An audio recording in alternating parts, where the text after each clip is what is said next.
Кажал само дека не е решен опсегот.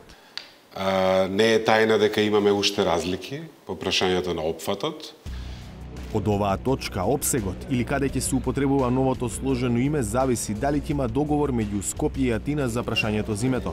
Особено откако грчката влада очигледно прифатила дека не може да го спори идентитетот на етничките македонци.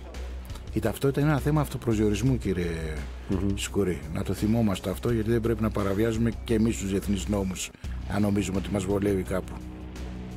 Но иако најважниот елемент од договорот за македонската страна, идентитетот, се чини абсолвиран на прифатлив начин, јавните позиции на Атина и на Скопје за опсегот на употреба на новото име се чинат спротивставени.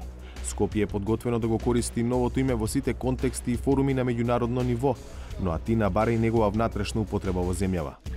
Се бара ерга омнес да биде сватено и плюс за домашна или внатрешна употреба. Тоа за нас е ново и веројатно е предизвикано од сите овие реакции кои што грчката страна ги имаше во минатото, како провокации на некој начин, тие така ги спомнуваат. И од тука произлезе дека барат ерга омнес да значи плюс дополнително и за домашна употреба. Ние мислиме дека треба да се разграничи што е тоа за меѓународна употреба, што е тоа за домашна употреба. Навистина домашната употреба нема никакво влијание врз Грција, нема никакви рефлексии врз Грција. И убедувајќи се овде со креативност, со аргументации, со се, продолжуваме во разговорите и тука е прашањето кое што не е решено и тоа е поприлично тешко и комплицирано прашање. Грчкиот министер Никос Коцijas во еден од последните јавни настапи спореше со аргументите на овдешната страна и објаснуваше зошто за Атина е неприфатливо уставното име Република Македонија да остане макар и само за внатрешна употреба. Να αρχίσω από το παράδειγμα. Μου λένε πάντα οι άνθρωποι από τη Σφύρο μου ότι κοίταξε Νίκο, θα κάνουμε μια συμφωνία και θα υπάρχουν ντοκουμέντα για να πηγαίνουν στο εξωτερικό που θα έχουν το διεθνές όνομα και ντοκουμέντα μόνο εσωτερικής κρίσης και δεν σε νοιάζει εσένα αν ένας δήμος γράφει σε έναν άλλο δήμο και γράφει πάνω Δημοκρατία της Μακεδονίας. Του λέω ωραία, να σου φέρω 10 ντοκουμέντα κείμενα και να μου πεις πώς θα λειτουργήσουν. Βγάζω λοιπόν το πρώτο ντοκουμέντο. Ποιο είναι το πρώτο ντοκουμέντο? Το ίδιο το Σύνταγμα της Φύρομ. Και ρωτάω εγώ, το νέο Σύνταγμα της Φύρομ όταν θα το στέλνει στο εξωτερικό στα αγγλικά, είτε σε διεθνείς οργανισμούς, είτε για διαπραγματεύσεις, είτε σε πανεπιστημιακά σεμινάρια για αυτή τη χώρα, αυτό το Σύνταγμα πώς αναφέρεται στη χώρα? Θα μεταφραστεί το όνομα της χώρας ή θα αλλάξει με το διεθνές όνομα? Μου είπε θα μεταφραστεί, δεν μπορούμε να το αλλάξουμε.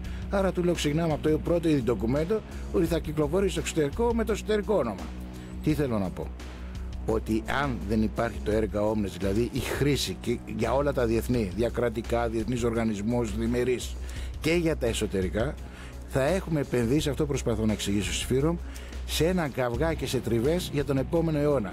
Διότι θα βγαίνουν έγγραφα, ξέρω, δίπλωμα, πτυχίο πανεπιστημίου στο εξωτερικό με το εσωτερικό όνομα, εμείς θα κυνηγάμε ότι διαταράσσουν ή παραβιάζουν τις συμφωνίες, εκείνοι θα λένε ότι συνέβη κατά λάθος και αν έχουμε σήμερα ένα καυγά στο τι όνομα χρησιμοποιείται στους διεθνείς οργανισμούς, εκεί θα έχουμε ένα καθημερινό καυγά που θα είναι αδιέξοδος και που θα χειροτερεύει τις συνθήκες ανάμεσα στα δύο κράτη.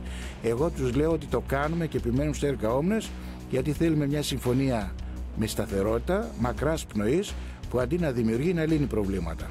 Македонската влада пак има поинакво толкување за ерга омнес.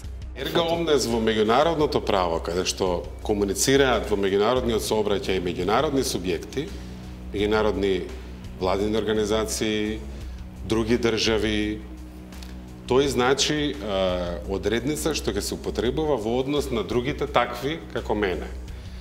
Мислам дека амбицијата да се влезе внатре е проблематична.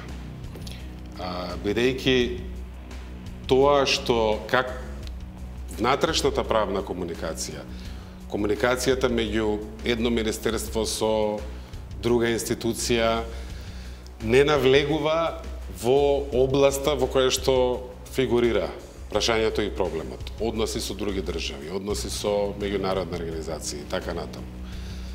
И мислам дека можеме со отвореност и ако има политичка волја да најдеме разбирање, да најдеме формула што ќе ги задоволи и нивните барања, а што ќе ги задоволи и нашите интереси за одржливо и достоинствено решение. Постои ли и која е таа формула за која зборува Димитров што би била најмал заеднички содржател на позициите на двете земји? Во одговорот и премиерот и шефот на дипломатијата без да откријат детали го користат терминот креативност. Ако бидеме доволно внимателни, ако бидеме доволно пријателски настроени и доволно пред се креативни, ќе изнајдеме вакво решение.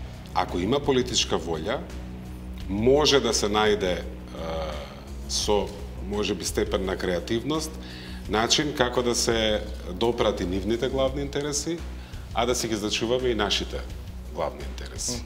Екс-премиерот Владо Бучковски, чиј мандат беше обележан со интензивен процес за името, на ваков начин ја толкува креативноста за која зборуваат властите. Сметам дека претесен е просторот да има крупни изненадувања. Креацијата за која говорат нашите преговарачи, јас не ја гледам поинако отколку да понудиме решение за кое јас еднаш и говорев на вашата телевизија на една дебата. Тоа е да прифатиме во Уставот, да имаме уставно име, да на покрај уставното име да имаме име за меѓународна потреба.